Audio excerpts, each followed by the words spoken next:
ఇటీవల కాలంలో ఒక వర్తమానం విన్నాను నేను కొన్ని వర్తమానాలంటే ఎందుకు వాళ్ళు చెప్పినవి బాగా అనిపించిన డౌట్ వచ్చేస్తుంది నాకు. ఎందుకంటే ఆ క్యాండిడేట్లు అలాంటి మళ్ళీ ఆ రెఫరెన్స్ చూడాలనిపిస్తుంది.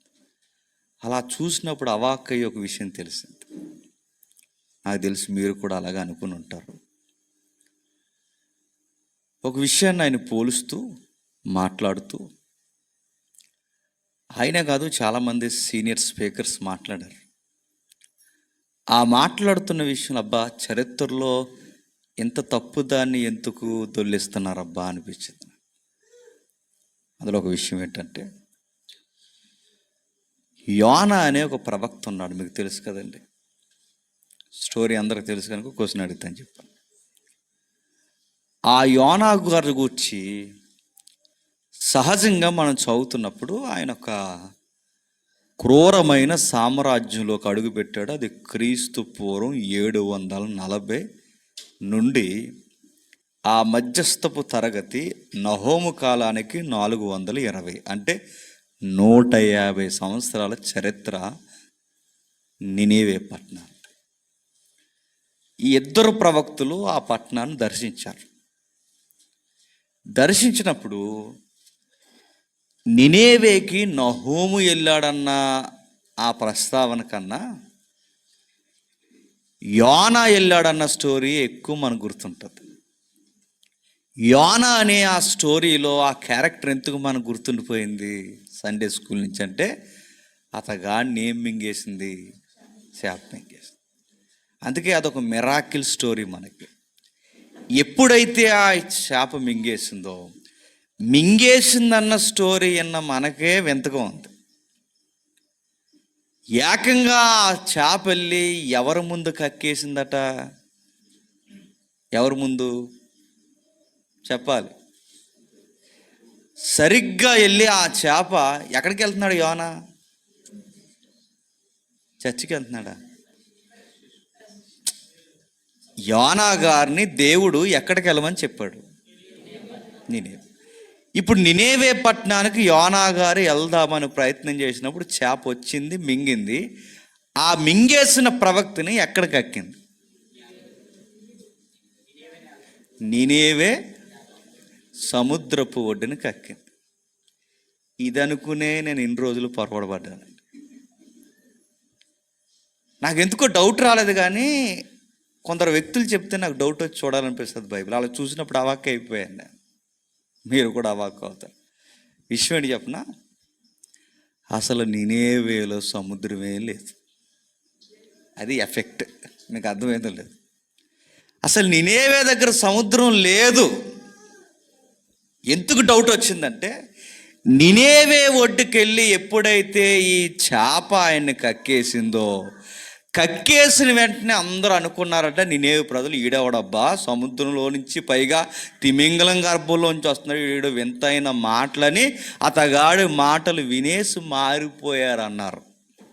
ఈయన మాట అడుగుతున్నాను, ఆయన చేప గర్భంలో నుంచి వచ్చినందుకే చూసి మారిపోయారన్నది ఒకవేళ ఆ ప్రస్తావన మీరు నొక్కి చెబితే అది సరి అయిన మార్పు అనిపించుకోదు. ఎందుకంటే వాళ్ళ అద్భుతాల వల్ల మారారా? ఒకవేళ అదే డిక్లేర్ చేస్తే అక్కడ సముద్రమే లేదు. ఆ రెండు తప్పే. బాగా వినాలి. వాళ్ళ చూశారన్న తప్పు, ఆ చూసి మారారన్న తప్పు. మూడో తప్పు ఏంటంటే, యోనాకి జాతి భేదం ఉన్నదన్నది మూడో తప్పు. ఫస్ట్ పాయింట్ అడుగుతున్నాను ఇప్పుడు, అక్కడ సముద్రం ఉందా లేదా? లేదని జేమ్స్ గారు మీరు ఎలా చెప్పారు? నేను వెళ్ళాను అక్కడికి, మీరు వెళ్ళారు అక్కడికి, మరి ఎవరు వెళ్ళలేదు, ఎలా డిక్లేర్ చేయగలం? బైబిల్లో నీలాంటి నాలాంటి బద్దకస్తులు ఉంటారనే చివర్లో మ్యాప్లు అనేవి ఒకటి పెట్టారు. మ్యాప్స్ తెలుసుగా. ఆ మ్యాప్లు అనే ఆ పత్రికల్లో ఏరియాల్ని గుర్తిస్తారు. ఆ గుర్తించిన ఆ పత్రికల్లో నినేవే ఎక్కడుందో చూపించారు. ఆ నినేవేని మనం చూసినప్పుడు సముద్రం ఉందో లేదో మనకు అర్థమైపోద్ది. మన విషయం ఏంటంటే, మ్యాప్లు అవసరం లేదని చాలామంది సింపే ఉంటారు. రేపటికి నాకు తెలిసి ఇలాంటప్పుడు మ్యాప్లు చాలా అవసరం. చూద్దాం ఒకసారి మ్యాప్ తిరగేయండి. జాగ్రత్తగా వినండి, ఇది అసలు అర్థమవుతుంది. జాగ్రత్తగా వినండి. అబ్రహాము ప్రయాణం చేసిన ప్రదేశాలు, దేశాల మ్యాప్ ఉంది చూడండి. అక్కడ మీరు జాగ్రత్తగా మ్యాప్ని చూస్తే మ్యాప్కి ఉత్తర భాగం ఉంది. ఈ మ్యాప్కి ఉత్తర భాగం మ్యాప్కి ఎప్పుడు ఉత్తర భాగం ఎక్కడ ఉంటుంది? మ్యాప్ని ఎప్పుడు గుర్తుపెట్టుకోండి, మ్యాప్లో ఉత్తర భాగం ఏదైనా ఉందంటే నెత్తి మీద ఉన్నదాన్ని ఉత్తరం అంటారు, అంతే. అదే ఉత్తరం, బండ గుర్తు. ఇంకా ఇప్పుడు మీకు ఉత్తరం ఎక్కడ ఉన్నదంటే ఇంక మీకు కష్టం. ఇంకెక్కడ మన ఏరియా జాగ్రఫీ వద్దు, మ్యాప్లో ఉత్తరం ఎక్కడంటే ఇంకా మీకు ఎప్పుడైనా డౌట్ వస్తే మ్యాప్లో ఉత్తరాలు చూడాలంటే ప్రతి మ్యాప్కి మీరు ఆ బాక్స్కి అలా కుడివైపుకి వస్తే ఆ పైనుంచి ఊరు కనబడుతుంది చూడండి. ఊరు ఉందిగా, ఆ ఊరిని దాటి ఆ పైకి సోసాన కనబడుతుంది చూడండి. ఇస్తైర్ గారి కోట అక్కడ ఉంటుంది. ఆ పక్కకి వెళ్తే 2 బాణాల గుర్తు ప్లస్ ఆకారంలో ఉన్నాయి చూడండి. ఆ ప్లస్ ఆకారంలో ఉన్న ఆ బాణాల గుర్తుకు పైన ఏమని రాస్తుంది? ఉత్తరం. అంటే ఉత్తరం ఎటేపుకుందని బాణం చేస్తుంది పైకి. అంటే ఇంకా ఆ బాణం ఎటు ఉంటే అదొక గుర్తు అనమాట. మ్యాప్ ఎప్పుడు నార్త్ని పెట్టే గుర్తిస్తారు. ఇప్పుడు ఈ మ్యాప్ను అలా మీరు పైకి వస్తే ఆ స్టార్టింగ్లో ఉత్తరం పైన అరారాతు కొండ ఉంది, చూసారా? ఉందా? అరారాతు కొండ కిందకు వస్తే నినేవే ఉంది. నినేవే ప్రాంతం దగ్గర నదులు ఉన్నాయా, సముద్రాలు ఉన్నాయా? చెప్పాలి. నినేవే ప్రాంతం దగ్గర, అక్కడ నినేవే కనబడుతుందిగా, నినేవే ప్రాంతం దగ్గర నదులు ఉన్నాయా, సముద్రాలు ఉన్నాయా? నదులు ఉన్నాయి.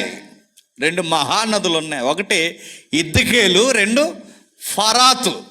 దాన్ని యూఫ్రటీస్, టైగ్రిస్ అన్నారు. అంటే నినేవే ఎక్కడున్న పట్టణం అంటే నదుల మధ్యనున్న పట్టణం. ఎక్కడున్న పట్టణం అది? నదులున్నాయి, దాని చుట్టూ నదులున్నాయి, ఏమి లేదు, సముద్రం లేదు. ఇప్పుడు మళ్ళీ డౌట్, అంటే ఇప్పుడు తిమింగలం ఎక్కడ తిరిగినట్టు? నదుల్లో తిరుగుతాయి తిమింగలాలు. అంటే బైబిల్లో ఏమైనా తప్పులు ఉన్నాయా, లేకపోతే మన జాగ్రఫీ ఏమైనా తప్పు ఉందా, లేక ఎవరైనా కావాలని మ్యాప్లు ఉంటే బాగుంటుందని బైబిల్లో మ్యాప్లు పెట్టేశారా? సరే, అన్ని డౌట్లు వస్తున్నాయి. బైబిల్ స్టడీ అంటే ఇలానే ఉండాలి.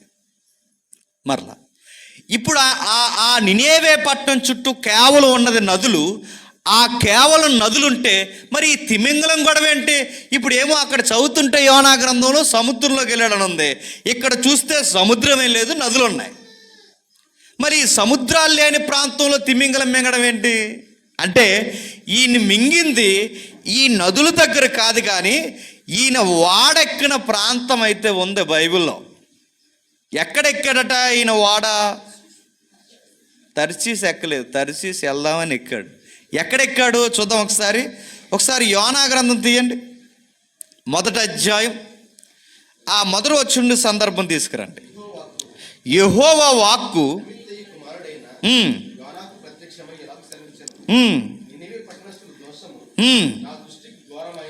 నా దృష్టికి ఘోరమైన గనక 3వ వచనం, యెహోవా సన్నిధిలో నుండి తర్సీసు పట్టణమునకు పారిపోవాలని యోనా ఎప్పేకు పోయి తర్సీసునకు పోవు ఒక ఓడను చూసి ప్రయాణమునకు డబ్బులిచ్చి యెహోవా సన్నిధిలో నిలవక వాడవారితో కూడా తర్సీసునకు పోవుటకు వాడెక్కెను. ఆగండి, అంటే ఇప్పుడు ఈయన వాడెక్కింది ఎక్కడ? ఎప్పే అంటే ఎప్పే అనే ప్రాంతంలో వాడెందుకు ఎక్కుతారు? ఎందుకు ఎక్కుతారంటే అక్కడ వాడరే ఉంది. అక్కడ వాడరేవు ఎందుకుందంటే రవాణా వ్యవస్థ ఎక్కువ జరుగుద్ది. ఎప్పే పట్టణపు వాడరేవు ఎక్కడుందంటే జెరూసలేమును ఆనుకుని ఉంది, ఇజ్రాయెల్ దేశంలో ఉంది. అంటే ఇప్పుడు మీరు జాగ్రత్తగా రండి. మీరు క్రొత్త నిబంధన పాలస్తీనా పట్టణానికి వస్తే, క్షమించండి, పౌలు ప్రయాణం చేసిన ప్రదేశాలకు రండి ఒకసారి. చివరి మ్యాప్ పౌలు ప్రయాణం చేసిన ప్రదేశాలకు వస్తే మీరు జాగ్రత్తగా చూడండి. యెరూషలేం అనే ప్రాంతం కనబడుతుందా? మీకు చివరిలో ఆ యెరూషలేం పక్కన ఎక్కడ చివరిలో? మ్యాప్ కుడివైపున కింద భాగంలో అరేబియా పైన యెరూషలేం కనబడుతుంది చూడండి. ఆ యెరూషలేం పక్కనే ఉంది ఎప్పే. ఎప్పేలో ఏముంటుంది? వాడుంది. ఎప్పేలో వాడరేవులు ఉంటాయి. వాడరేవులు ఎందుకున్నాయంటే అక్కడ ఒక పెద్ద సముద్రం ఉంచండి, అక్కడ మీకు కనబడుతుంది చూసారా, మొత్తం సముద్రం ఆ పైన అలా మీకు కనబడుతున్న ఏదో నీళ్ళు చెదిరిపోయినట్టు. ఆ కనబడుతున్న మొత్తం దాన్ని ఆ మ్యాప్ అని ఏమంటారంటే మధ్యధరా సముద్రం, మహాసముద్రం. అంటే మహాసముద్రాన్ని ఆనుకున్న వాడరేవే ఏది? యొప్పే. అంటే ఈ యొప్పే పట్టణంలో ఎక్కాడు ఎవరు?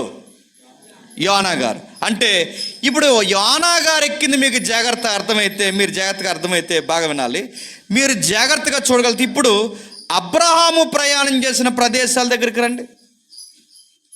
అబ్రహాం ప్రయాణం చేసిన ప్రదేశాల దగ్గరికి. ఇందులో యెరూషలేమును గుర్తించండి ఒకసారి. యెరూషలేముని కనబడింది? యెరూషలేము కనబడలేదా? అబ్రహాము ప్రయాణం చేసిన దేశములను బాక్స్ ఉందా? పోనీ మ్యాపే లేదా? ఉందా బాక్స్? ఆ పక్కకి ఎడంచేతి పక్కకి రండి. ఎడంచేతి పక్క వస్తే అరేబియా కనబడుతుంది. ఆ పైకి మీరు అలా వెళితే కాదేసు బర్నియా కనబడుతుంది. ఏదేము కనబడుతుంది.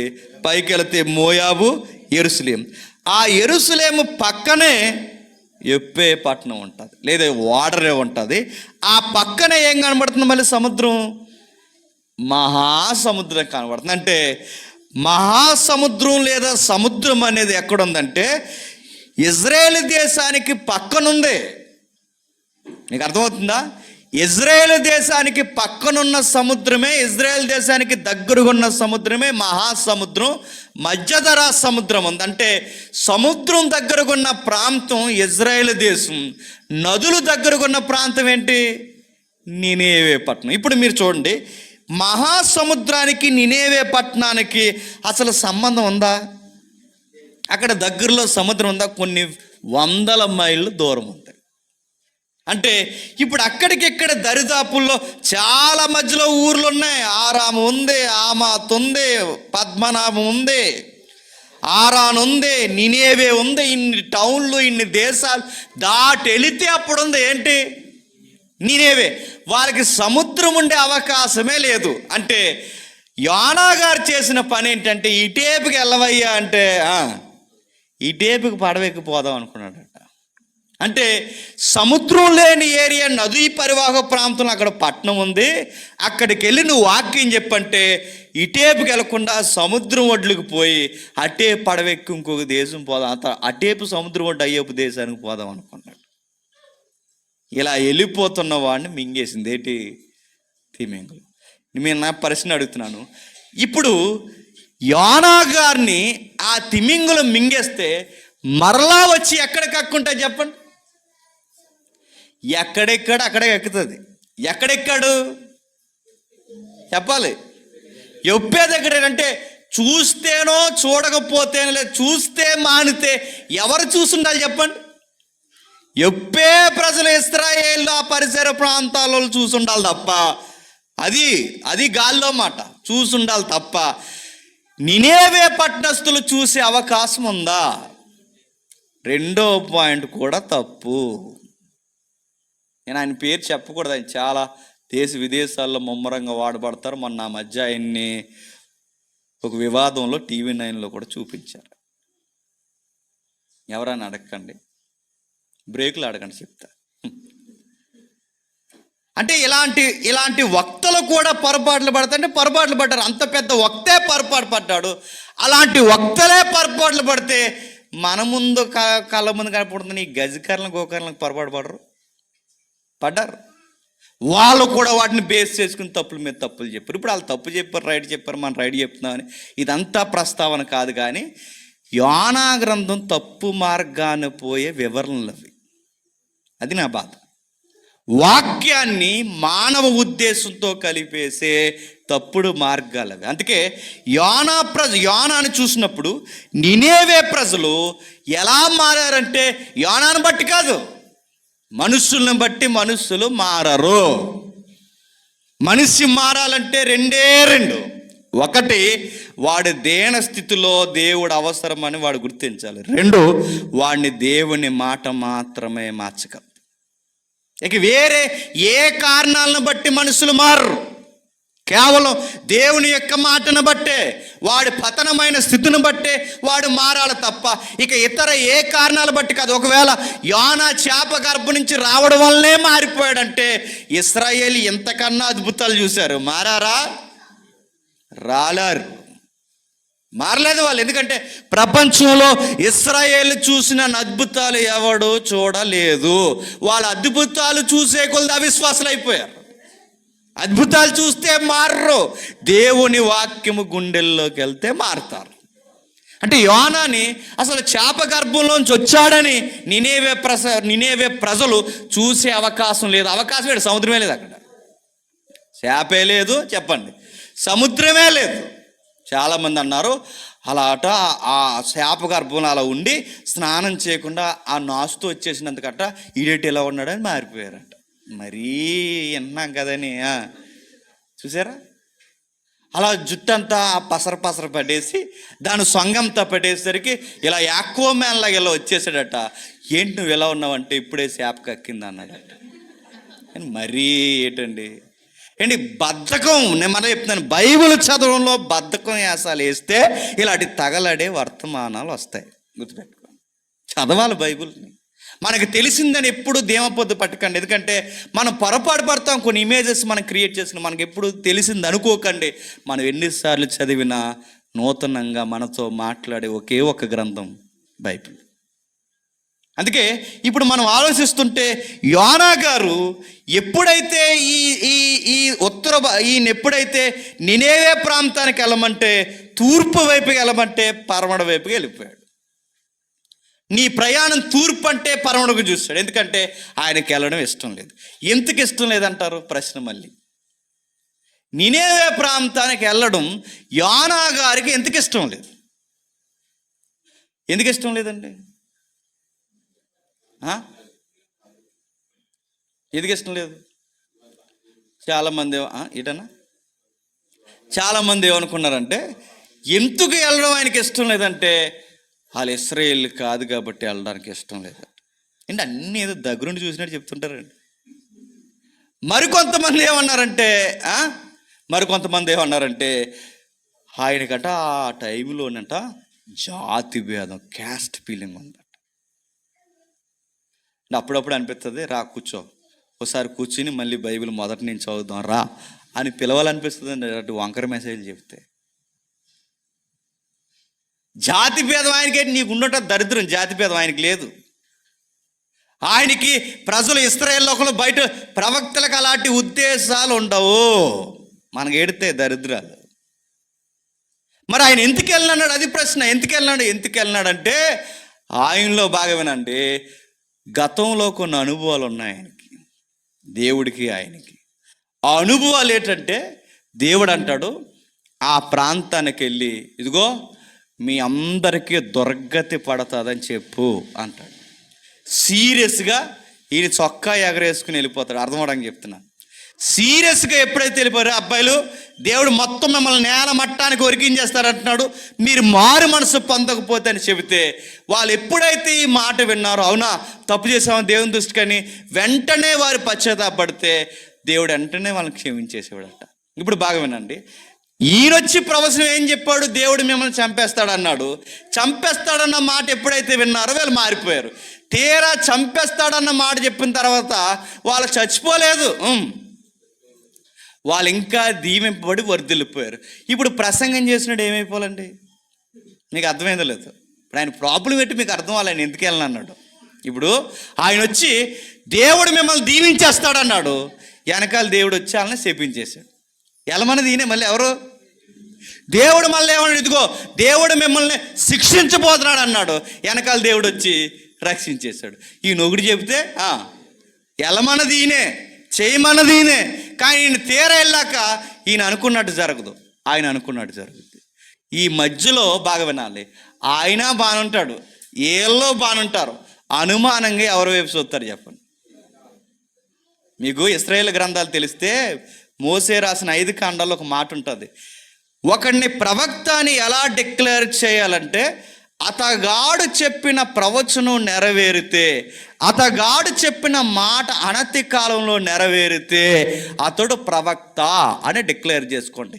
అతడు చెప్పింది నెరవేరకపోతే అతగాడు అబద్ధికుడు. ఇప్పుడు బాగా వినండి, ఈయన ఒకటి చెబితే ఒకటి జరిగితే జనాలు ఏమనుకుంటారు? ఆయన చెప్పాలి, దొంగ ప్రవక్త అనుకుంటారు, అనుకోరు? ఇప్పుడు ఆయన బానుంటాడు, వీళ్ళు బానుంటారు. ఇలాంటి అనుభవాలు ఉన్నాయి. ఎక్కడున్నాయి? రాజుల గ్రంథంలో ఉన్నాయి. ఈయన గారికి తగిలింది ఆ దెబ్బ. ఆ దెబ్బ ఎప్పుడైతే తగిలిందో అంతుకు పోనన్నాడు. ఎక్కడికి? నినేవేకి. ఎందుకంటే నువ్వు తీరా వెళ్ళమంటావు, నేను ఫైరింగ్ ప్రసంగం చెప్తాను అక్కడ. వాళ్ళు ఏదో టెంపర్లో లేచి నా ఏపీ ఎర్రగా చూస్తారు, మీరు ఎర్రగా చూసినా చచ్చిపోతారా అంటాను నేను. నువ్వు తీరా చూసి వాళ్ళు ఏదో కొంచెం అలా మెల్లగా ఉండేసరికి నువ్వు క్షమించేస్తావు.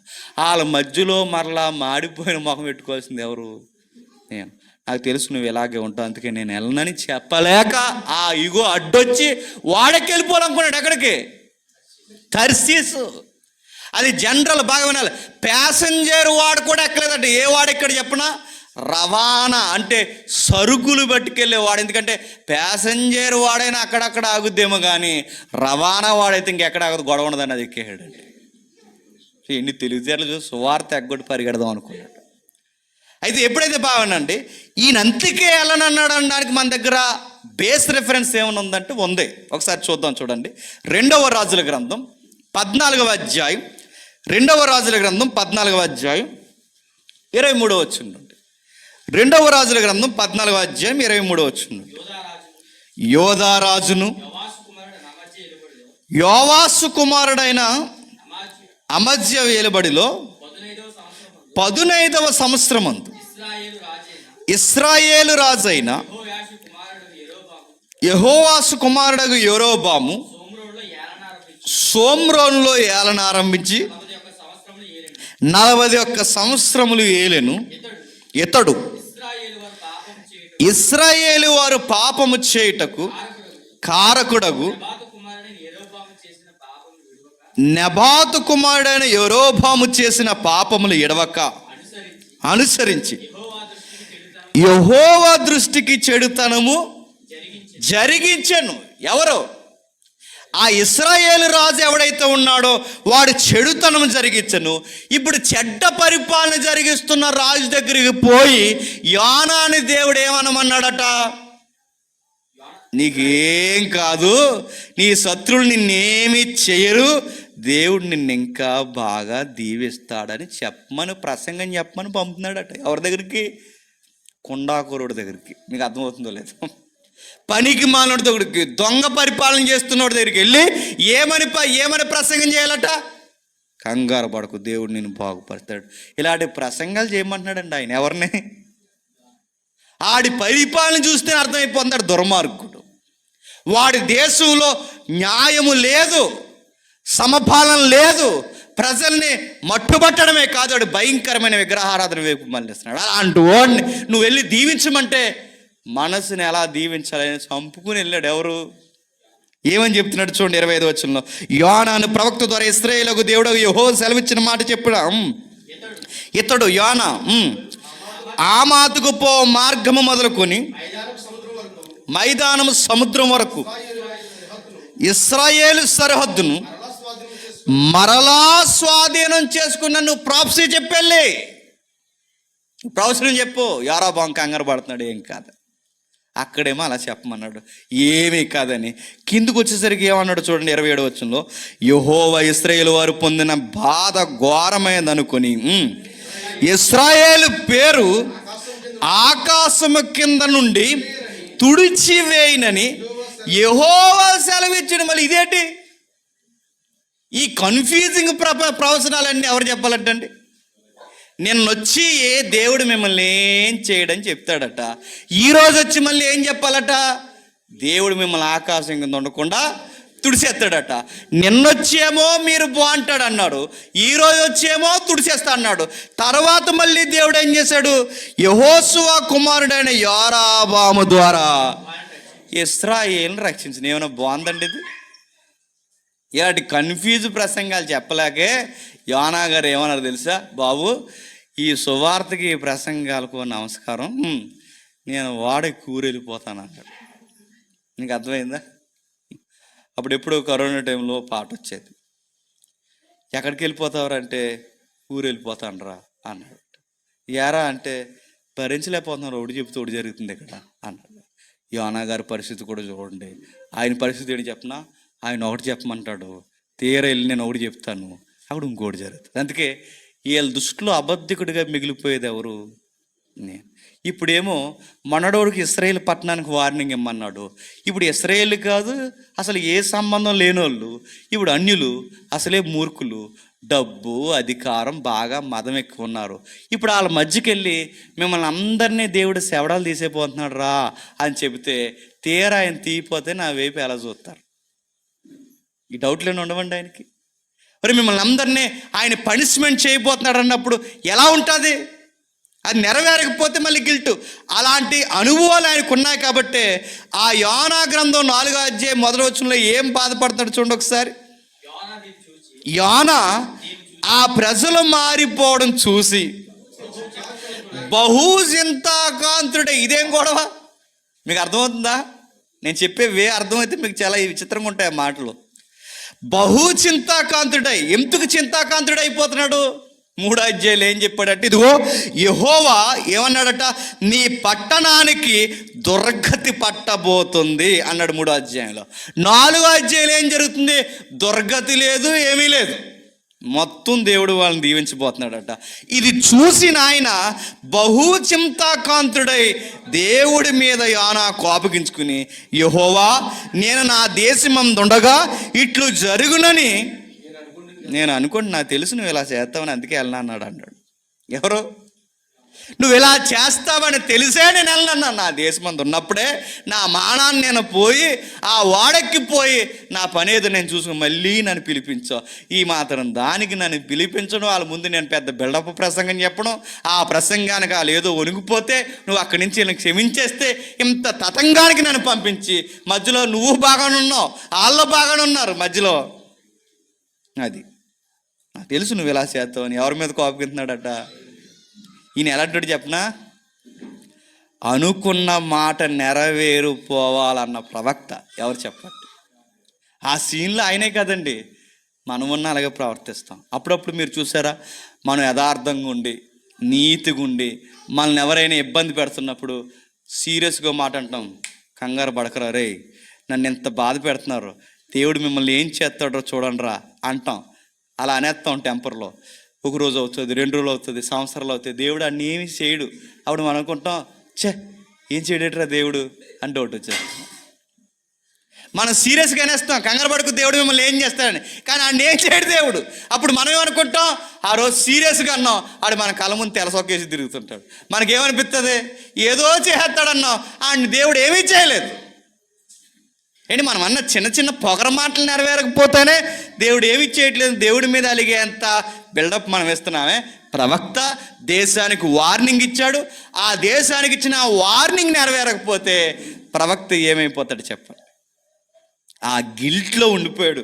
ఆ గిల్ట్లో ఎప్పుడైతే ఉండిపోయిన ఆయన పడవెక్కేసి వెళ్ళిపోదాం అనుకున్నాడు. బాగా వినాలి. ఎప్పుడైతే వెళ్ళిపోదాం అనుకున్నాడో మీకు తెలుసు కదండి, భయంకరమైన తుఫాన్ వచ్చేసింది.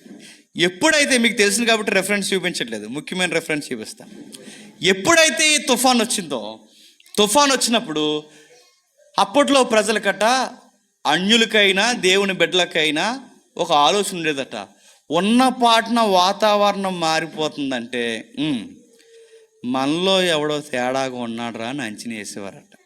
క్రమంగా ఉండే ప్రకృతి చక్రం క్రమంగా ఉండడం లేదంటే, క్రమం మనుషుల్లో లేనప్పుడే ప్రకృతి చక్రం క్రమం తప్పుతుందని సార్వత్రికంగా అందరు రకాల ప్రజలు నమ్మేవారట. వాళ్ళు కూడా అలాగే నమ్మి, ఉన్న పాటున వాతావరణం మారిపోయిందంటే మనలో ఎవడో తేడాగాడు ఉన్నాడు అనుకున్నారట.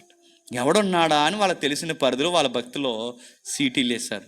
సీటీలు వేస్తే ఎవడి పేరు రావట్లేదు, కానీ ఎక్కడో విచిత్రమైన పేరు వచ్చిందట. ఎవడున్నాడు అబ్బా అంటే, గుర్రు పెట్టి నిద్రపోతున్నాడు. ఎక్కడికి పోయి? అడుగులోకి పోయి. ఏంటి, ప్రమాదం ముమ్మరంగా జరుగుతుంటే యోనా గారు ఏం చేస్తున్నారండి? నిద్రపోతున్నారు. మనమైతే ఏం చేద్దాం? మనం నిద్రపోతాం. మీరేం అంత సీరియస్గా ఏం చెప్పకండి, మేమైతే సువార్త చేస్తాం అనకండి.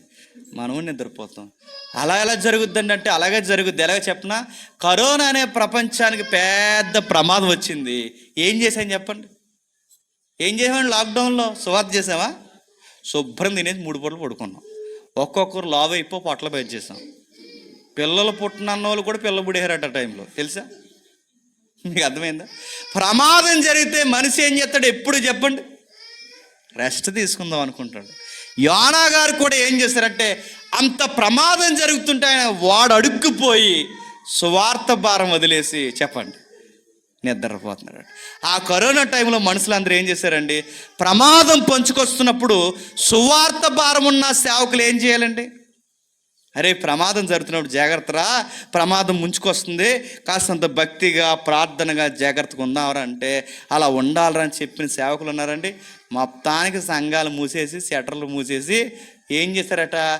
ఏన్నీళ్ళు కాసుకుని పశువు జలుకుని టవల్ ముందేసుకుని ఏన్నీళ్ళు పీస్తూ ఉన్నారట. ఇంకా ఏం చేశారట? బలమైన ఫుడ్ తినాలని గట్టిగా దించి బాగా పొట్టలు పెంచారట. అండి ఈ సువార్తలు చేసే పని అండి. అదే అంటున్నాను, ఈరోజు మనమే కాదు, ఆ రోజు యోనా గారి దగ్గర మనం ఉన్నాం. యోనా గారి కన్నా ఇంకా సుఖం ఎరుగుతాం మనం. యోనా గారు అదే చేశారు, వెళ్ళారు, ప్రమాదం జరుగుతుంది. మొత్తం మీద దేవుడు గుర్తు. ఈ దేవుడు చూసిన గొడవ ఏంటి చెప్పనా? ఒక వ్యక్తిని వాడుకోవాలని డిసైడ్ అయితే మనం ఎక్కడికి పరిగెట్టినా పిలకెట్టుకుని మరీ లాక్కొస్తాడు. అది దేవుడు. మనం ఎన్ని యాసాలు వేసినా బాగా వినాలి, మనకి మొట్టిగా లేసి మనకి బాగా వినాలి, మనల్ని సవరదీసి బాగా లైన్ చేసి మనకున్న వంకరలు ఏవైతున్నాయో అతను మొత్తం లైన్ చేసి రారా అబ్బాయి ఇప్పుడు సేవ చేయ అంటాడు. అది మోసైనా అలాగన్నాడు. ఈయనకి కూడా అలాంటి వంకర స్వభావాలు ఉన్నాయి. ఈయనకి అదో రకమైన ఇగో ఉందండి. ఎవరికో చెప్పనా? యోనా గారికి. ఏమనాలి? వెంటనే సీటు వచ్చినప్పుడు దేవా నన్ను వదలలేదు, సరే వెళ్తానులే సువార్త, కానీ మోకాళ్ళు వేసి ప్రార్థన చేయాలి కదండి. ఈయన చేయలేదు. ఏమంటే చెప్పనా? ఇసిరేండ్రా, ఇంకెందుకు ఆలస్యం నన్ను? ఎందులోకి ఇసిరేయాలట? సముద్రంలోకి ఇసిరేండి. నేను అడుగుతున్నాను, సావు అంటే అంత ఈజీయా? అప్పుడప్పుడు మనం పొగరగంటం చూసారా? ఏట్రా పోతే అంటాం. చాలా ఈజీగా మాట్లాడతాం. ఇంట్లో ఏదైనా గొడవ చేద్దాం, ఎక్కువ మాట్లాడుకో, గ్యాస్ వెలిగిచ్చేసుకుంటాడు ఏమనుకున్నాం. ఎవరన్నా ఏమన్నారు ఇంట్లో, ఇదిగో ఇలా ప్రతిసారి నువ్వు నన్ను బురతనా అంటే ఇంటికి ఎట్లా ఆయన కింద పడితేస్తాను అంటాడు. సావు ఈజీ అనుకుంటాం. నేను ఒక మాట చెప్పనా, సావు ఈజీ అనుకుని బావుల్లోకి దూక్కి, సావు ఈజీ అనుకుని నిప్పెలిగుచ్చుకుని, సావు ఈజీ అనుకుని సావుని కోరారో. నేను మళ్ళీ చెప్తున్నాను, చొక్కలు చూపించాడు దేవుడు. యోనాకు కూడా చూపించాడు. చాలామంది ఏమనుకుంటారంటే, ఇలా సముద్రంలోకి ఆ వ్యక్తిని ఇలా పడేసిన వెంటనే చేప అలా వచ్చి మింగేసింది అనుకుంటారు. నో, దేవుడు అంత ఈజీగా ఏమీ సేఫ్టీ జోన్లోకి తీసుకెళ్ళలేదు. చొక్కలు చూపించాడు యోనాకు. మళ్ళీ నోట్ అంట మాట రాకుండా నన్ను ఇసిరేండి అన్నాడు. ఇసిరేండి అంటే ఆ ఇసురేసింది ఏమన్నా గలలియ సముద్రమా? ఆ ఇసరవేయబడింది ఏమన్నా ఈ కనబడుతున్న ఉప్పు సముద్రం? అది మహాసముద్రం, మధ్యధరా సముద్రం, మహాసముద్రం. అది ఆ సముద్రంలోకి ఇసిరి అంటే ఎంత దేవపొద్దు చచ్చిపోతా, అంత ఈజీగా సావనిస్తాడు ఆయన. నా మధ్య ఒక ఆయన కిరోసిన్ వేసుకుని తగలెట్టుకున్నాడు పిచ్చి కోపంలో. ఆ కిరోసిన్ తగలడు 70-80% తగలడిపోయాడు. అంత తగలబడుతుంది అనుకో, ఎవడెవడో చాలుతాడు అనుకున్నాడు. ఆ మధ్యకాలంలో చాలా కాలంలో ఎప్పుడైతే వేసాడో ఏమవుదనుకోండి, ఏమైంది? కాలిపోయాడు. కాలిపోయిన తర్వాత బతకాలని కోరుకున్నాడు. ఏం బతుకుతాడు? తలకాయ. అప్పుడు అన్నాడు మంచమే పడి, ఎంత జరుగుతుంది అనుకోలేదు, నన్ను బతికించను. ఏం బతికించాలి? దాహంతో చచ్చిపోయాడు. మధ్యకాలంలో ఒక వ్యక్తి పురుగుల మందు తాగాడు. పురుగుల మందు తాగి ఏం కాదు బెదిరిద్దాం అనుకోండి. ఏం బెదిరిస్తావు? తాగిన తర్వాత తీసుకెళ్ళి లోపల పడేసి పైపులు దోసి అది దోసి ఇన్ని దోసిన ఆ పైపుల లోపల నుంచి మాట్లాడుతున్నాడు, నేను అనవసరంగా తాగాను, నన్ను బతికిన. చొక్కలు కనబడతాయి, సావంచుకి వెళ్ళామంటాడు. నీటిలోకి దూకెత్తావు, నీటిలో దూకాడు మాట్లాడకుండా. మొన్న అలాగే నీటిలోకి వెళ్ళారు. వచ్చారు అలా 5గురు. నీటికి అదో రకమైన గుణం ఉంటుంది. నీటికి ఏమనుకుంటున్నారు? బావులోకి దూకుతాను, కాళ్ళలోకి దూకుతాను. ఈసారి వెళ్ళి దూకండి ఎలా ఉంటుందో.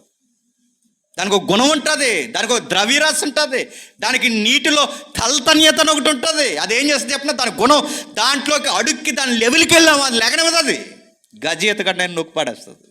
ఎప్పుడైనా మునిగిపోయి చచ్చిపోయిన వాళ్ళని గమనించండి. ఆ మునిగిపోయి చచ్చిపోయిన వాళ్ళు పెద్ద దూరం ఏం కొట్టుకెళ్ళరు. ఎక్కడ ములిగారో అక్కడే ఉంటారు. అది పట్టుకుంటుంది, అలా నొక్కి పడుతుంది. అది నీటికుండే గుణం అది. నీటి లోపలికి వెళితే మనం సబ్మెరైన్ చేసుకుని లోపలికి వెళ్ళారు, ఏమైంది? ఆ టైటానిక్ చూద్దాం వెళ్ళారు, ఏమైంది? ఆ నీటి ఒత్తిడికి పేలిపోయింది అది. నీటి ఒత్తిడికి ఇలాంటి ట్యాంక్సే పేలిపోతే మనం ఎంత చెప్పండి?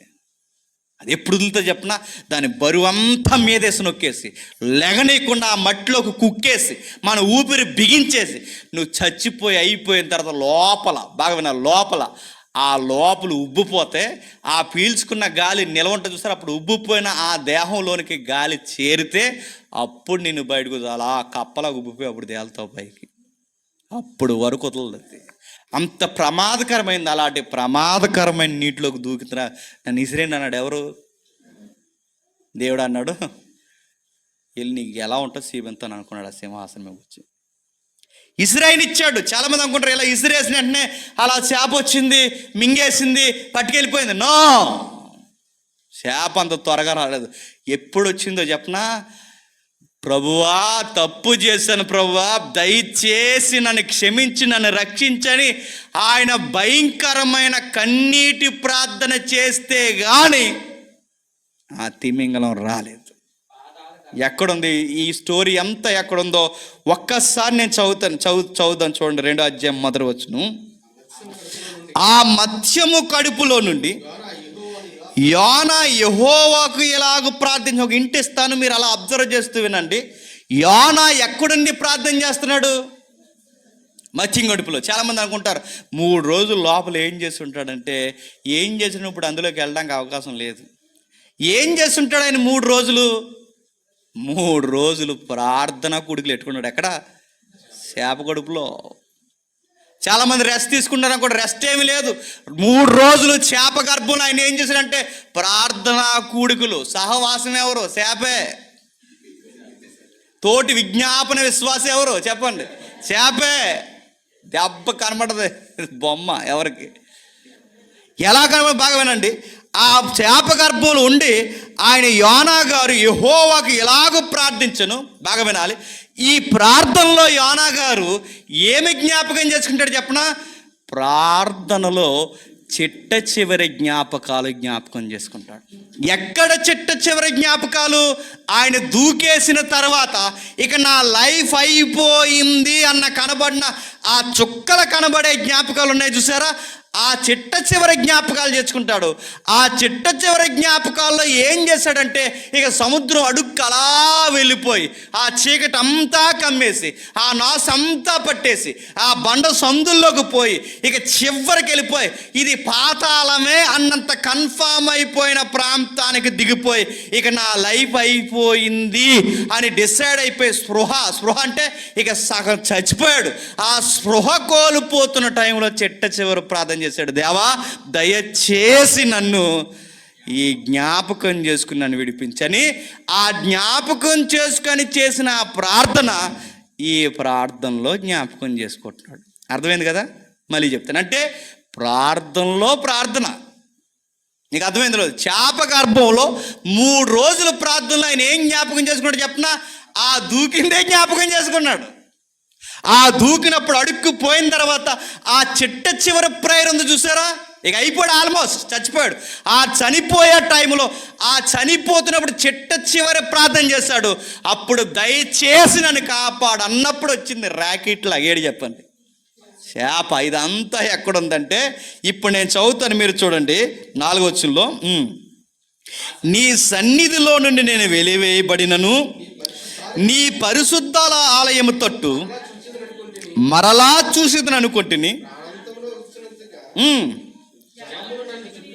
ప్రాణాంతము వచ్చినంతగా లోపలకు దూకేసకి ఏం జరుగుతుందో చూడండి. ప్రాణాంతం వచ్చినంతగా జలములు నన్ను చుట్టుకొని ఉన్నవి, సముద్ర అగాధము నన్ను ఆవరించి ఉన్నది, సముద్రపు నాచు నా తలకంటుకొని ఉన్నది. మీకు అర్థమవుతుందా ఆయన ఎన్ని ఇబ్బందులు పడ్డాడో?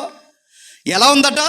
ప్రాణం పోయిందని అర్థమైపోయిందట, జలములు చుట్టుముట్టేసాయట, సముద్ర అగాధం ఆవరించేసిందట, అడుక్కుపోతే నాసు తలకు తగులుతుందట. ఆల్మోస్ట్ అర్థమైపోయింది ఇదే నాకు లాస్ట్ డే అని. నేను అడుగుతున్నాను, ఎందుకు దూకేనరా బాబోయ్ అనుకుని ఉంటాడు ఎవరు చెప్పండి? శాప వస్తుందని తెలదా అప్పటికి ఎవరికి? చదివేసాం కాబట్టి నీకు నాకు తెలుసు, కానీ ఆయనకు తెలుసా? ఆయనకి తెలీదు. ఎందుకు దూకాను రాకు, నేను మరి ఎన్నటికి ఎక్కి రాకుండా భూమి యొక్క గడియలు వేయబడి ఉన్నవి, పర్వతములో పునాదుల్లోనికి దిగిపోయిన సముద్రం లోపల ఆయన ఫీలింగ్ ఎలా ఉందో చూడండి. ఈ 5గురు ఎలక మునిపే సముద్రంలో ఎలా ఉంటుందో రికార్డు రాశారు ఇక్కడ. ఇప్పుడు చెబుతున్నారు సముద్రంలో ఎలా ఉంటుంది, ఒత్తిడి ఎక్కువ ఉంటుంది, పేలిపోతాయని. పేలిపోతాయి కాదు, ప్రాణాలు పోతాయని ఎప్పుడో ఉంది, రికార్డ్ ఎక్స్పీరియన్స్ ఉంది. ఎక్కడ? యోనా గ్రంథంలో. ఏం చెప్తున్నా చూడండి, నేను మరి అన్నిటికీ సముద్రంలోకి పోయినవాడు, నాకు అర్థమైంది ఇంకెప్పటికీ పైకి రాలేనని, అవి గడియలు పట్టేసినట్టు ఉన్నాయని నాకు అర్థమైంది ప్రభువా. పర్వతములో పునాదుల్లోనికి దిగిపోయాను. ఇప్పుడు నాకు అర్థమైంది ప్రభువా, ఈ చిట్ట చివరి అంటే సముద్రము, అగాధము, చీకటి, నాచు, పర్వతాలు, ఈ గడియలు ఇవన్నీ మూసేసాక చిట్ట చివరిగా నీకు ప్రార్థన చేస్తున్నాను. నా దేవా యెహోవా, నీవు నా ప్రాణము కోపము, ఏ కోపము? సముద్రపు కోపములో నుండి పైకి రప్పించి ఉన్నావు. అప్పుడు వచ్చింది శాప. అర్థమవుతుందా? సముద్రపు గర్భములో నుంచి పైకి రప్పించి ఉన్నావు, కోపములో నా ప్రాణము నాలో మోర్చెల్లగా. అంటే ఏమైపోయాడు చెప్పండి? కోమాలోకి పోయాడు. ఎప్పుడైనా చచ్చిపోతాం అంటే దేవుడు అయ్యో బాబు బిడ్డ చచ్చిపోక అండు, వెళ్ళు నీకు ఎలా ఉంటుందో చూపించాను రికార్డు అనుకుంటాడు. దూకేస్తానంటే తోక్కో అండ దేవుడు, దూకు, నీకు లైఫ్లో తెలియట్లేదురా దూకు అంటాడు ఆయన. నాకు జీవితం పెద్ద అంటారు చూసారా, అలాంటి గట్టిగా 4 మోసం అయిపోయాక మంచం ఎక్కించేస్తారండి. అప్పుడు అంటాడు ప్రభువా దయచేసి జ్ఞాపకం చేసుకో. మరి ఇంటికన్నా కదరా, ఎంటిలీటర్ ఎడితే కానీ తెల్లలేదు ప్రభు అంటాడు. చూసారు, లైఫ్ని అంత ఈజీగా అంచనా వేయకండి. ఇప్పుడు ఆయనకు అర్థమవుతుంది, కోపములో నుండి నా ప్రాణము నాలో మూర్ఛలుగా నేను యెహోవాని జ్ఞాపకం చేసుకుంటేనే. అప్పుడు వచ్చింది ఏంటి చెప్పండి? 1:17 యెహోవా గొప్ప మత్స్యమును ఒకటి యోనాని మింగవలనని యెహోవా నియమించి ఉండగా, యోనా 3 దినములు ఆ మత్స్యము గర్భములో లేదా కడుపులో ఉండెను. ఆ మత్స్యము గర్భంలోకి వెళ్ళకముందు ఏం జరిగిందో వివరించిన అధ్యాయమే చెప్పండి 2. అక్కడ ఒక మాటలో చెప్పాడు ఏం జరిగిందో, ఎందుకు వెళ్ళాల్సి వచ్చిందో వివరించింది ఎక్కడ? 2వ అధ్యాయం. ఇప్పుడు బాగుండండి. 2వ అధ్యాయం మొదటి వచనంలో ఏం కనబడుతుందంటే, 3 రోజులు ఆ మత్స్యం గర్భంలో ఆయన ప్రార్థన చేస్తున్నప్పుడు ఏ ప్రార్థన జ్ఞాపకం చేసుకుంటున్నాడు చెప్పాలి? ఆ చిట్ట చివరి ప్రార్థన, అంటే ప్రార్థనలో ప్రార్థన జ్ఞాపకం చేసుకుంటున్నాడు. అప్పుడు అన్నాడు ప్రభువా ఇప్పుడు నేను వెళ్తాను ప్రభువా అన్నాడు. ఎక్కడికి? వెళ్ళకపోతే చెప్పండి ఎలా పంపించాలో ఆయనకి బాగా తెలుసు. చాలామంది అలాగే ఇలాగే పొలోమని ఎగిరేసేవాడు. ఎవడరా ఈ ఊర్లో నన్ను ఎవడన్నా ఏమన్నా అనేది, బస్తీ మిస్ అవ్వాలి, ఏమన్నా గుద్దుకు చంపేతను ఏమనుకుంటున్నారు అనేవాడు. దేవుడు ఏం చేయడు చెప్పినాడికి? కిడ్నీ ఫంక్షనింగ్ ఆగిపోయింది అడికి, అంతే. తీసుకెళ్ళి మంచం మీద పెట్టేశారు. ఎవడైనా ఇలా అంటే చాలు ఊరకే గొడవకి ఇలా పైపాటు నింపేశారు. అనరా ఈదులు ఎవడ చూసుకుందాం అనేవాడు. అలా రోడ్కి ఎప్పుడైతే కిడ్నీ ప్రాబ్లం వచ్చిందో తీసుకెళ్ళి హాస్పిటల్ మంచం పెట్టేసిగా చెవి దగ్గరికి వెళ్ళి తమ్ముళ్ళు అన్నారట, చాలా ఎక్స్ట్రాలు చేస్తున్నారు వాళ్ళు, అలాగే ఇలాగ అంటున్నారు, ఏం చేద్దామని అంటే ఏం చేస్తారు ఏం చేయకండి అన్నారు. మరి ఒకప్పుడు మాట అంటే పడేవాడివి కాదు, మరి ఇప్పుడు ఇంత మాటలన్నీ ఎందుకు పడుతున్నామంటే దేవుడికి ఇప్పుడు బాగానండి, మంచం ఎక్కించాక అర్థమైంది ఓపుకుంటేనే గొడవలు. చెప్పండి, ఓపిక లేకపోతే శాంతి సమాధానంతో బతుకుతాం. దేవుడు కొందరికి పాఠాలు ఎలా నేర్పించాలో చెప్పండి బాగా తెలుసు ఆయనకి. బాగా పెట్టరేకపోయాం అనుకోండి, ఎవ్వరు వంచరు మనల్ని. చెప్పండి, దేవుడే సవరదీస్తాడు. ప్రతి ఒక్కడిని తక్కువ చేసి మాట్లాడుతున్నాం అనుకోండి, బాగా వినాలి, మనం ఏంటో మనకి బాగా అర్థమయ్యేలా చేస్తాడు. అందుకే దేవుడి ఎదుటి చాలా జాగ్రత్తగా ఉండాలి. యోనా గారు కూడా చావుని చాలా ఈజీ అనుకున్నాడు, ఇసిరేమన్నాడు. ఎప్పుడైతే ఇసిరేసాడో ఆ చేప వచ్చింది, కక్కేసింది. ఎక్కడ? నినేవే దగ్గర కాదు, ఎక్కడ చెప్పండి? నాకు తెలిసి ఏమో నేను అనుకుంటున్నాను, ఎక్కడ ఎక్కాడో మళ్ళీ అక్కడే కక్కేసి ఉంటుంది. ఎందుకంటే మళ్ళీ అక్కడి నుంచి కానీ రూట్ వెళ్ళాలి, రూట్ మళ్ళీ అటు నుంచి ఏమీ లేదు నినేవేకి, అటు నుంచి వెళ్ళాలి కనుక కక్కేసింది. ఆ వచ్చి స్నానం చేసి వెళ్ళాడో స్నానం చేయకుండా వెళ్ళాడో మనకైతే తెలియదు, కానీ ఆ ఊరు వెళుతులోకి మాత్రం మొత్తం మీద ఆరిపోతాడని మాత్రం గ్యారెంటీ చెప్పగలను. ఎందుకంటే అది చాలా దూరం, అది తడితడికి వెళ్ళిపోయాడు అన్నారు, అంత లేదు, చాలా దూరం. అంత దూరం ఎలా ప్రయాణం చేసి వెళ్ళాడో తెలియదు, కానీ మొత్తం మీద వెళ్ళాడు. యానాలాగే వెళ్ళాడు. వెళ్ళాక 3వ అధ్యాయంలో చెప్తున్నాడు, ముగించుకుందాం. అంతటి యెహోవా వాక్కు 2వ మారు యోనాకు ప్రత్యక్షమై సెలవిచ్చినది ఏమనగా, నీవు లేచి నినేవే మహాపురమునకు పోయి నేను నీకు తెలియచే సమాచారము దానిని ప్రకటన చేయము. బాగా వినాలి, నేను చెప్పినది ప్రకటన చేయమన్నాడా? ఇప్పుడు నేను పెద్ద యాక్వోమ్యాన్ అని వెళ్ళి చెప్పమన్నాడా? చెప్పండి. నేను చెప్పింది చెప్పమన్నాడా బాబు? లేదు నీ చేప మింగేసింది ఇది కూడా నీ టెస్ట్ మనీగా చెప్పమన్నాడా? అంత లేదు, నీ టెస్ట్ అన్నాను అదే చెప్పు. నేను ఏదైతే ప్రకటన చేయమన్నాను అదే సెలవిచ్చాను, అదే చెప్పు. కాబట్టి యోనా లేచి యెహోవా సెలవిచ్చిన ఆజ్ఞ ప్రకారం నినేవే పట్టణమునకు పోయాను. నినేవే పట్టణపు దేవుని దృష్టికి గొప్పదై 3 దినముల ప్రయాణమంతా ప్రయాణం గల పట్టణము. యోనా ఆ పట్టణములో 1 దిన ప్రయాణమంతా దూరము సంచరించి ఇక 40 దినములు నేను నినేవే పట్టణమును నాశనమగునని ప్రకటన చేయగా దేవుని యందలి విశ్వాసముంచి గనులేమి అందరును గోనె పట్ట కట్టుకొనిరి.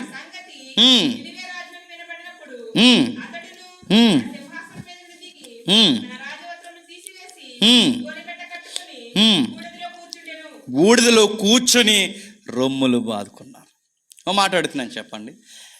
యోనా గారు నినేవే పట్టణాన్ని ఎలా మార్చాడంటే, డైరెక్ట్ క్వశ్చన్కి డైరెక్ట్ ఆన్సర్ ఏంటి చెప్పిన, వాక్యం చెప్పే మార్చాడు. ఊర్లైనా పట్టణాలైనా ఎలా మారుతాయి చెప్పండి? నన్ను శాప మింగేసాక మళ్ళీ బయటకు వచ్చానంటే మారతాయా? మమ్మల్ని కూడా మింగేస్తే బాగుండు అనుకుంటారు వాళ్ళు.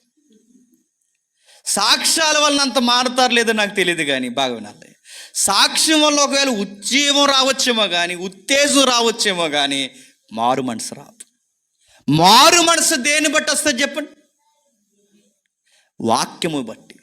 ఎప్పుడైతే యోనా గారు వాక్యం చెప్పారో, వాక్యం ఒకే ఒకటి, దేవుడు వాక్యం అంటే ఏంటి? ఇదిగో దేవుడు మీ పట్టణాన్ని నాశనం చేయబోతున్నాడు, మారండి. ఎప్పుడైతే ఆ మాట చెప్పారో రాజులు, సామాన్యులు, సామంతులు అందరూ దిగిపోయి బూడిద జలుకుని కూర్చొని వాళ్ళు రొమ్ములు కొట్టుకుంటూ ప్రార్థన చేస్తారు, దేవా తప్పు చేశాను. నేను అనుకుంటానండి, అలా చెబితే ఎలా మారిపోయారంటే వాక్యానికి ఉన్న శక్తి అంతే. ఏమో ఏ టైంలో ఎవరిని ఎలా మార్చేస్తుందో మనకు తెలియదు, ఏ టైంలో ఎవరు మారుతారో మనకు తెలియదు. మనం అందుకేనండి ఎప్పుడు సోది కబుర్లు మానేయాలి. ఏ సమయం దొరికితే ఏం చెప్పాలి చెప్పండి? వాక్యమే చెప్పాలి. అది ఖచ్చితంగా ఎవరిని ఎలా కదిలిస్తే తెలియదు. ఆయన చెప్పిన పెద్ద మర్మలేం చెప్పలేదు. ఇదిగో 40 డేస్లో, లేదా ఇదిగో 40 రోజుల్లో ముమ్మరమైన తీవ్రమైన దుర్గతి రాబోతుంది, జాగ్రత్త. ఆ విషయం చెప్పాడు అంతే. దానికే వారు కదిలిపోయారు. యెహోవా ఎరిగిన ప్రజలు కదంతా దానికే కదిలిపోయారు. అంటే వాక్యం చెబితే కదిలిపోతారు, వాక్యమే చెప్పాలి. అది చెప్పి ఇది చెప్పి ఏది చెప్తే మారరు. ఎప్పుడైతే వాళ్ళు దిగిపోయారు రొమ్ములు బాదుకుంటున్నారు, పశ్చాత్తాపడుతున్నారు. ఎవరిని చూసి పశ్చాత్తాపడుతున్నారు చెప్పండి? దేవుని వైపు చూస్తూ ఆత్మీయంగా, దేవా ఆకాశం వైపు, దేవా తప్పు చేసాం ప్రభా మనం క్షమించు. దుర్గతులు విపత్తులు ఏమన్నా వస్తే ఆ వచ్చినవి ఆగాలి అంటే ఏం చేయాలి చెప్పండి? మనల్ని మనం తగ్గించుకొని దేవుని వైపు చూస్తూ, దేవా మమ్మల్ని క్షమించు ప్రభు అంటే ఆ వచ్చే ప్రమాదాన్ని దేవుడు ఏం చేస్తాడు చెప్పండి? ఆపేస్తాడు. అలాగే ఆపబడింది కరోనా. చాలామంది మన దేశంలో ఉన్న నాయకులు అన్నారు, కరోనా పోవాలంటే ఇక్కడ బూడిద జల్లుకున్నారు కదండి, మనోళ్ళు ఏమన్నారంటే కరోనా పోవాలంటే మీరు ఏం చేస్తారంటే సాయంత్రం సరిగ్గా 7 గంటలకు అందరూ ఒకేసారి మీ ఇంట్లో ఉన్న లైటింగ్ అంటే కరెంట్ అంతా ఆపేసి బయటకు వచ్చి, మీ బయటకు వచ్చి మీ మేళ్ళ మీదకి ఎక్కి అందరూ ఒకేసారి క్యాండిల్స్ పెట్టుకుని ఏమనాలట, కూ అనారాలట. అందరూ ఒకేసారి అరిస్తే ఏమవుతాడు? కరోనా ఏంటి అని అరిస్తే పోతుంది. మా దానికి టీకాలు ఎందుకండి? ఇవి చెప్పింది సామాన్యులు కాదు. ఎవరు చెప్పండి?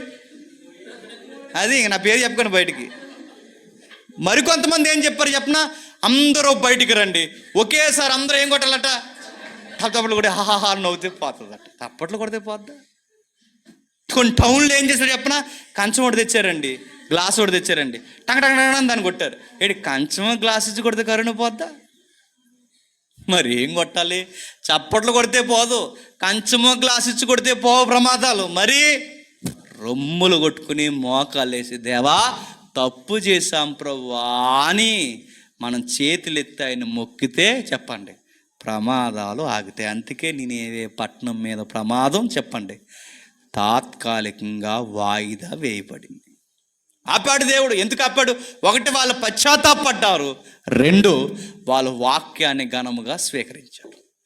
అంతుకు ఆగింది ప్రమాదం. ఇప్పుడు ఎప్పుడైతే ఈ ప్రమాదం ఆగిపోయిందో వెంటనే గురువు గారు ఏమంటున్నారు చూడండి, ముగించేసుకుందాం. 4వ అధ్యాయం మొదటి వచనం.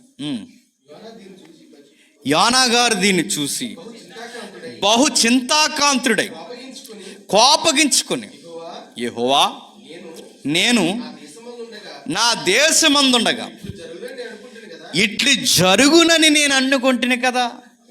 అండి బాగా వినండి, ప్రమాదం జరుగుతుందని ఒకరు ఏడుస్తుంటే ప్రమాదం జరగలేదని చెప్పండి. ఏంటి ఇదేమి చిత్రం అండి? ఇలాంటి మనుషులు కూడా ఉంటారంటూ ఉంటారు. ఒడిస్సాలో ట్రైన్ ప్రమాదం జరిగి అనేక కుటుంబాలు ఏడిస్తే మంచి న్యూస్ జరిగిందని దాని మీద ప్రసంగాలు చేసిన ప్రసంగీకులు ఉన్నారు తెలుసా? అదో రకమైన మనుషులు ఉంటారండి.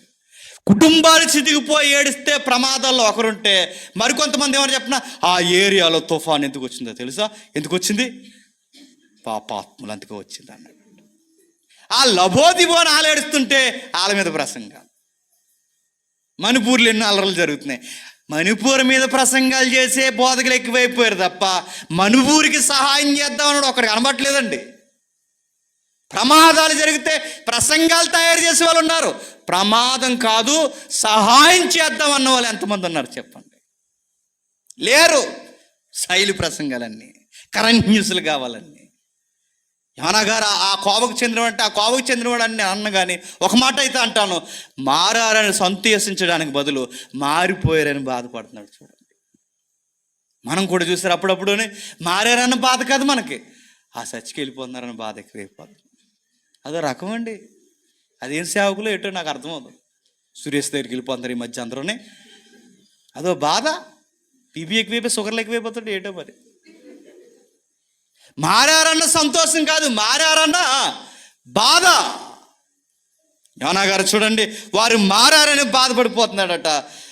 వెంటనే ఎప్పుడైతే బాధపడుతున్నాం ముగించుకుందాం, నీకు జాలి కటాక్షము బహు శాంతము అత్యంత కృపగల దేవుడివై ఉండి పశ్చాత్తాపడి కీడు చేయక మానుదు అని నేను తెలుసుకొని దీనికి ముందుగానే తర్షీషునకు పారిపోతుంది. ఈయన ఎలాంటి చెప్పనండి, నీకైతే నీ విషయంలో జాలి దయ కృప కావాలి నేను సముద్రం నుంచి పైకి తీయడానికి.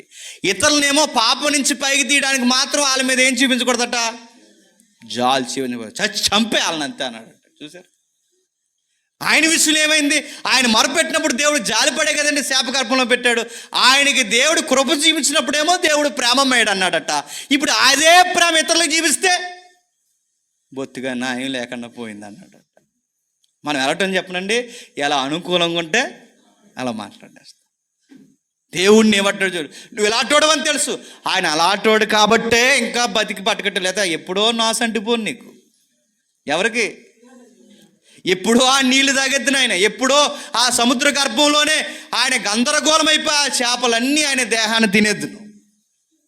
ఆయన జాలి పడ్డాడు కనుకే, అంత పొగరుతో వెళ్ళిపోతున్నా నిన్ను మళ్ళా పిలవాలనుకున్నాడు కనుకే, నీ పిలుపు నీకు చూపించాలనుకున్నాడు కనుకే జాలి దయ కృపతో యోనా గారిని దేవుడు రక్షించాడు. ఇది మనకు అర్థమైతే బాగా వినండి, ఇది మనకు అర్థమైతే ఆ దయగలిగిన దేవుడే నినేవే ప్రజలను కూడా దయ చూపిస్తున్నాడు. అయినా ఆయన అంటున్నాడు, మళ్ళీ ఏమంటున్నాడు చూడండి 3వ వచనంలో, నేను బ్రతుకుడు కంటే మళ్ళీ వచ్చింది గొడవ. ఇలాగ అన్నందుకే ఆల్రెడీ సుఖలు కనబడ్డాయి. ఎక్కడ? సముద్రంలో. నేను సూసైడ్ చేసుకుంటాను అంటున్నాయి చూడండి మాటలే. ఇలాగ అన్నందుకే ఆ మొదటి 2 అధ్యాయాలు అలాగ అన్నందుకే కనబడ్డాయి. ఇప్పుడు మళ్ళీ బయటకు వచ్చాక ఏమంటున్నాడు? వేస్ట్ అండి, ఇంకా నా లైఫ్ వేస్ట్ అండి, చచ్చిపోతాను అంటున్నాడు. మనం ఎలాంటి చెప్పనా, దేవుడు దైవాలు ఏదో బతికి బట్ట కట్టామని ఉండదు, మళ్ళీ పొగరకిపోయి మాట్లాడుతుంటాం కదండి. అప్పుడప్పుడు దేవుడు హాస్పిటల్ మంచం వేయించి మనం బయటికి తీసుకొచ్చిన తర్వాత ఏదో దేవుడు దైవాల బతికేమో, చచ్చిపోయే శవాళ్ళు ఉండాల్సిన మనం ఈరోజు సజీవ లెక్కలో మనం తిరుగుతున్నాం అనుకోము. మరేమంటాం?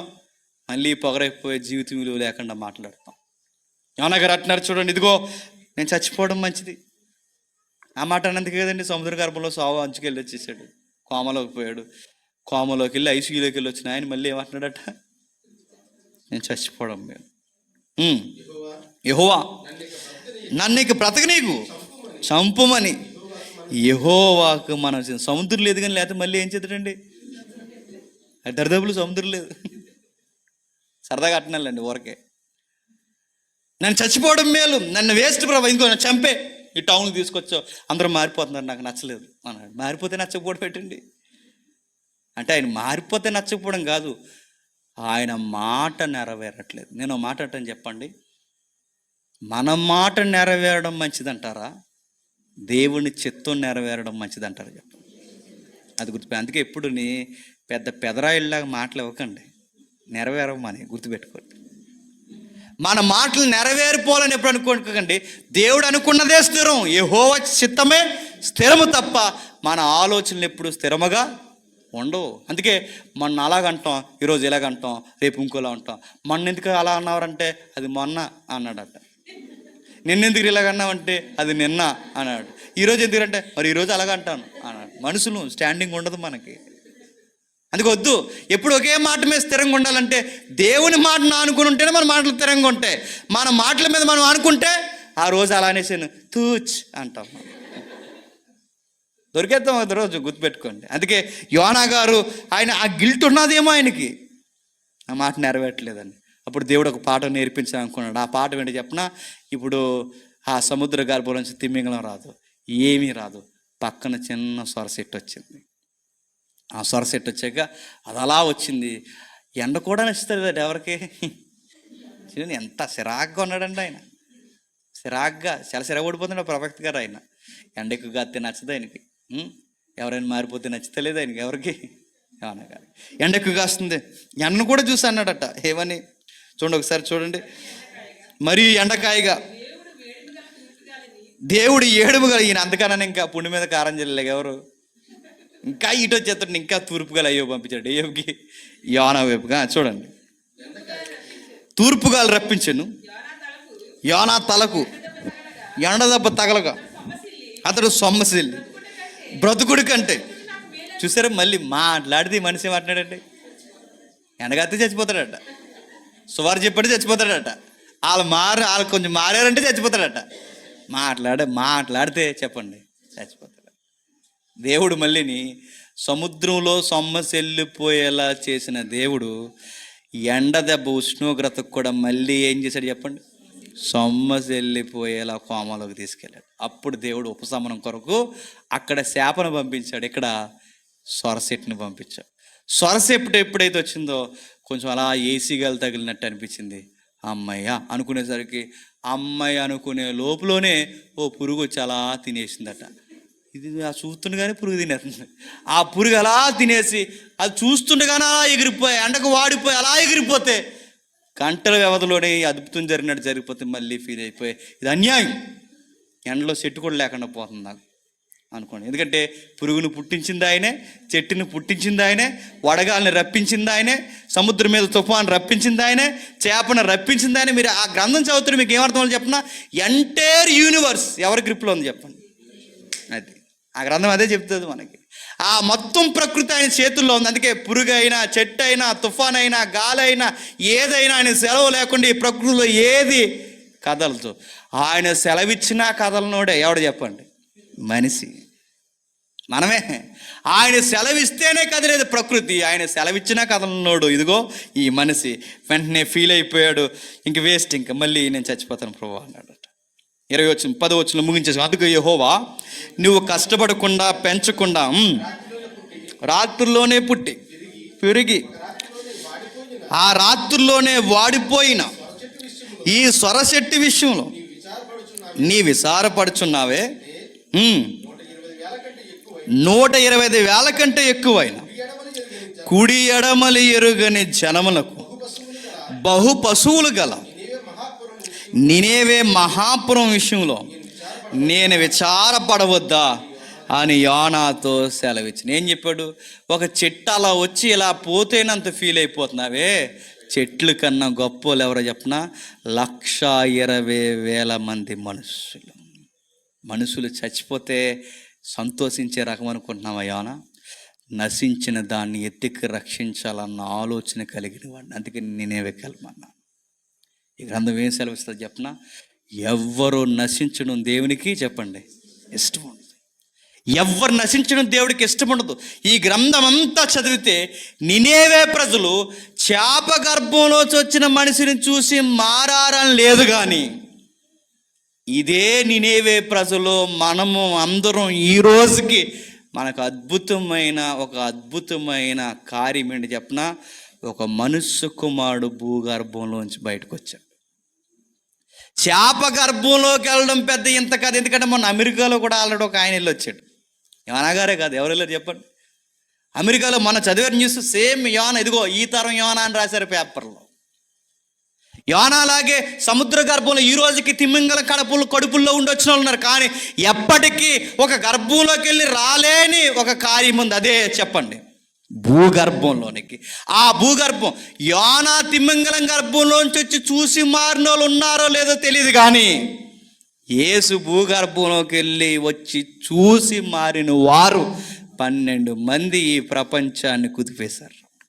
అంటే అది అద్భుతం కాదు, అసలు అద్భుతం ఏంటి చెప్పండి? మనుష్య కుమారుడు పూర్తిగా 3 రోజులు చెప్పండి భూగర్భంలో దాయబడటం వింత, అది అద్భుతం. ఆ రోజు యోనా నీకు నాకు ఏం చూపిస్తున్నాడు? ఇదిగో యోనా ఆ రోజు చేయలేని కార్యము యేసుక్రీస్తు వారు చేసింది చెప్పిన 120,000 మందే కాదు, మొత్తం ఈ 120 దేశాలు పైబడి సుమారు ఇప్పుడు నాకు తెలిసి 200 దగ్గరలో ఉన్నాయి. ఈ 50 కోట్ల మంది ఈ ప్రజానికాన్ని కాపాడడానికి చెప్పండి యోనా సముద్ర గర్భంలోకి దూకాడేమో. యోనా ఆయన సువార్త మాని తిమింగలం గర్భంలోకి వెళ్ళిపోయాడేమో, కానీ యేసుక్రీస్తు వారు ఇంతమందిని కాపాడడానికి మరణం అనే ఊబిలోనికి దూకేశాడు. కావాలని దూకాడు, ఆయన ఎవరు ఎసరలేదు ఆయన్ని. ఎందుకు దూకాడు చెప్పనా? ఆల్రెడీ అందులో అడిపోయి విలవిలా కొట్టుకుంటున్నాం మనం. ఆ ఊబిలో పాపపు సముద్రంలో పడి విలవిలా కొట్టుకుంటున్న మనల్ని పైకి తీసి మనల్ని బయటికి వేసి మన కొరకు చెప్పండి బలైపోయిన మన రక్షకుడు ఎవరు చెప్పండి? యేసుక్రీస్తు.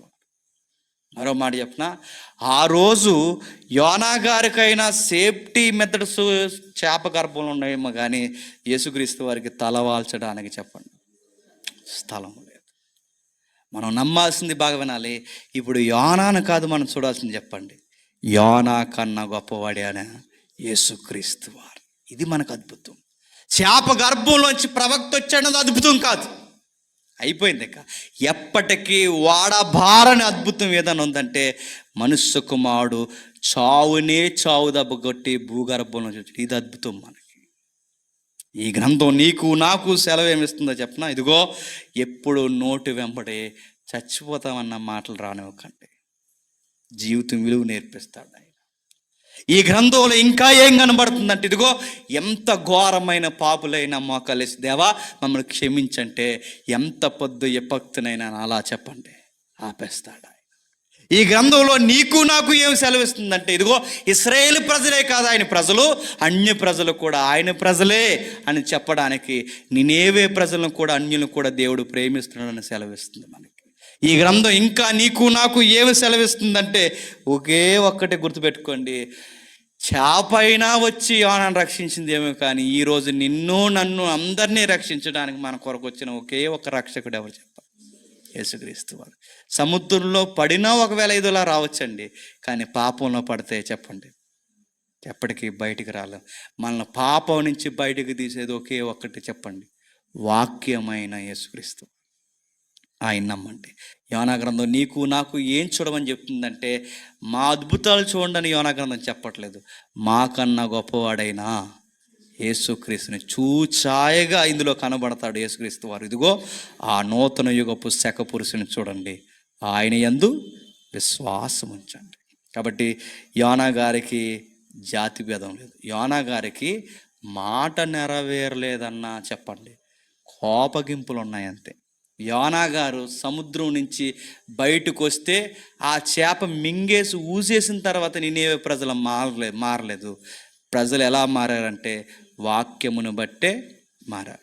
వాళ్ళు ఎలా క్షమాపణ పొందారంటే పశ్చాత్తాపాన్ని బట్టే క్షమాపణ. యోనా గ్రంథంలో నీకు నాకు చివరికి అర్థమవలసిన మాట, సమస్తము చెప్పండి ఆయన స్వాధీనంలో ఉన్నాయి. మనం తైతక్కలాడామో మొత్తం జుట్టెట్టు ఆడించేసి చెప్పండి, మొత్తం లైన్ చేసే జీవితం విలువ మనకే చెప్పండి నేర్పిస్తాడు. దేవుడు మిమ్మల్ని దీవించును గాక. ప్రార్థన. ప్రేమగల తండ్రి, కృపగల దేవ, పురాతనమైన సంగతులే మరొకసారి మాతో నూతనంగా మాట్లాడినందుకు మీకు స్తుతులు స్తోత్రములు తండ్రి. బైబిల్ ఎన్నిసార్లు చదివినా మా జీవితాలకు తండ్రి నూతనమైనది తండ్రి. యోనా గారు కాకపోతే మరొకడు సువార్తికుడు వెళ్తాడనుకోవడం అంటే అమాయకత్వం ఏమో. మీరు ఒక్కసారి ఒక మనుషుని ఏర్పరచుకుంటే ఆ మనుషుల్లో తండ్రి నచ్చని మచ్చలు ఏమైనా ఉంటే వాటిని సరిచేసి ఎంత దూరమైన తండ్రి ఆ మనిషిని మీరు నడిపించగలరు. ఈ గ్రంథంలో మాకు అర్థమవుతుంది తండ్రి, ఎలాంటి ఘోర విపక్తులైన తండ్రి మీదకు రాకుండా ఉండాలి అంటే మీ మోకాళ్ళేసి మీ వైపు చూస్తే ఆ ప్రమాదాల నుంచి మమ్మల్ని కాపాడగలరు. హెచ్చరించేది మీరే, ప్రేమించేది మీరే తండ్రి. మేము సరిగ్గా లేనప్పుడు మమ్మల్ని దెబ్బ కొట్టేది మీరే, ఓదార్చేది కూడా మీరే తండ్రి. ఈ గ్రంథంలో ఆ రెండు కోణాలు మాకు కనబడుతున్నాయి తండ్రి. భయం నేర్పిస్తారు, ప్రేమను నేర్పిస్తారు తండ్రి. ఇది తండ్రి ప్రేమ లాంటి ప్రేమను మాకు స్పష్టంగా అర్థమవుతుంది తండ్రి. అలాంటి ప్రేమను మేము విడవక ఎడబాయికి తండ్రి మా కళ్ళ ముందు ఒక అద్భుతాన్ని పెట్టారు. యోనా అద్భుతం మాకు పెద్ద అద్భుతం కాదు కానీ తండ్రి, యేసుక్రీస్తు వారు మా కొరకు ఇలలోనికి వచ్చి 3 రోజులు భూగర్భం నుండి మరలా బయటకు వచ్చాడు. అది మాకు అద్భుతం తండ్రి. ఈ అద్భుతం అందు మేము శ్వాసం ఉంచి తండ్రి అనేకులను తండ్రి ఆ అద్భుతం వైపు చూస్తూనే, పునరుద్ధానం వైపు చూస్తూనే మారు మనసు పొంది రాజ్యంలోకి రావాలని ఇంకనూ ముమ్మరమైన సువార్త చేయడానికి మమ్మల్ని వాడుకోండి. ఎక్కడైతే మా దేశంలో తండ్రి మణిపూర్ ప్రజలు నలిగిపోతున్నారో మీకు తెలుసు తండ్రి, వారిని రక్షించండి, కాపాడండి. వారికి సహాయం చేయాలని తండ్రి నిర్ణయించుకున్న మాకు తండ్రి మార్గాలు తెరవండి, మమ్మల్ని తీసుకెళ్ళండి తండ్రి. వారి గుప్పెడి మెతుకులు పెట్టడానికి తండ్రి, ఆదరించడానికి, మాకు తోసిన సహాయం వారికి చేయడానికి తండ్రి ఏ విధముగా వెళ్ళాలో తండ్రి మాకు మార్గాలు సిద్ధపరిచి అక్కడ పరిస్థితులు నెమ్మదిపరుస్తారని ఆశిస్తున్నాం తండ్రి. ఈరోజు తండ్రి భయంకరమైన వార్త మేము విన్నాం తండ్రి, అక్కడికి వెళ్ళిన మీడియా వారినే చంపాలని చూశారట తండ్రి. అలాంటి ప్రమాదాలు తండ్రి ఎదుగుతున్న మాకు జరగకుండా తండ్రి ప్రేమతో తండ్రి వారికి ఏ విధమైన పరిచర్య మేము చేయాలో మాకు మార్గాలు సరళం చేస్తారని కోరుతూ అందరినీ తండ్రి మీ చేతులకు అప్పగిస్తూ తండ్రి ఘనమైన సువార్తను చేస్తున్న సహోదరుడు సురేష్ గారిని, అన్నయ్యను, వారి కుటుంబాన్ని అందరినీ తండ్రి మీ చేతులకు అప్పగిస్తున్నాం. కూడి వచ్చిన వారిని అందరినీ జ్ఞాపకం చేసుకోండి, దీవించండి, కాచి కాపాడండి. మమ్మల్ని శత్రులుగా భావించి మమ్మల్ని హేళన చేస్తున్న వారిని క్షమించండి. మరిన్ని విజయాలు మాకు దయచేసి నడిపిస్తారని కోరుతూ అన్ని విధాలుగా మీకు లొంగిపోతూ క్రీస్తు నామని ప్రార్థన సమర్పిస్తున్నాం తండ్రి. ఆమేన్. సరే.